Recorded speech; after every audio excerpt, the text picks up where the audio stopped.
Pagkatapos nito'y tumingin ako, at narito ang ulong nasa gitna ay biglang nawala na parang mga pakpak.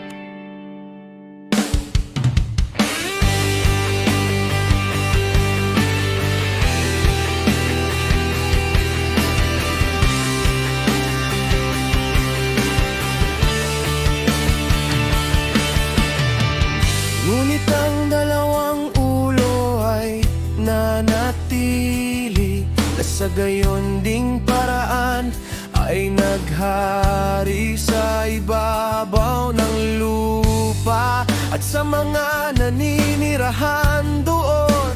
At aking tinanaw at narito ang ulong nasa kanang bahagi ay nilamon ang ulong nasa kaliwang bahagi.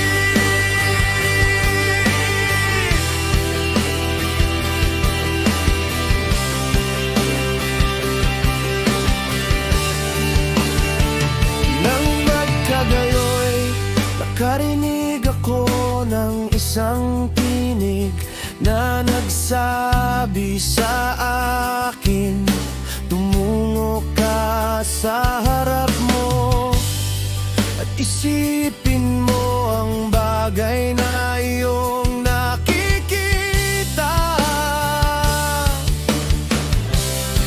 At tumingin ako at narito parang isang umuunggal na leon na pinalayas mula sa gubat. At aking nakita na siya'y nagsalita ng tinig ng isang tao patungo sa agila at nagsabi,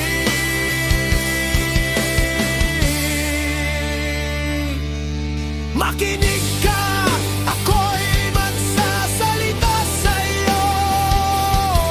At ang kataas-taasan ay magsasabi sa'yo.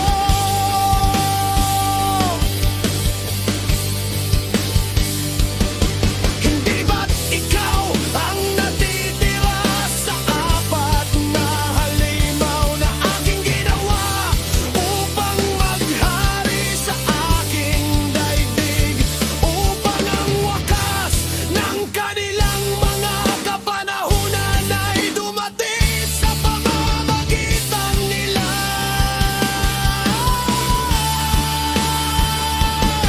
At ang ikaapat ay dumating at tinayang lahat ng halimaw na nagdaan at nagkaroon ng kapangyarihan sa daigdig na may malaking kakilakilabot at sa buong palibot ng lupa na may maraming masamang pang-aapi.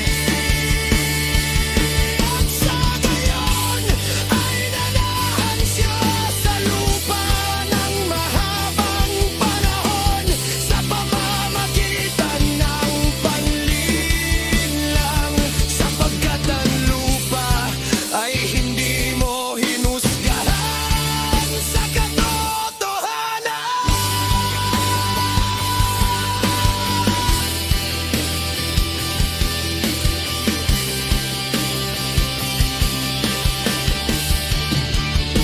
Sapagkat iyong pinigati ang maaamo, iyong sinalanta ang mga mapayapa, iyong minahal ang mga sinungaling, at iwinasak ang mga tahanan ng mga nagbunga, at iginiba mo ang mga pader ng mga hindi nakagawa sa iyo ng anumang kasamaan.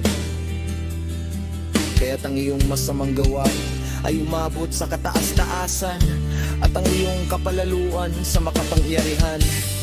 Tiningnan din ng kataas-taasan ang palalong mga hon, at narito ang mga ito'y natapos na, at ang kanyang mga karimari-mari may natupad.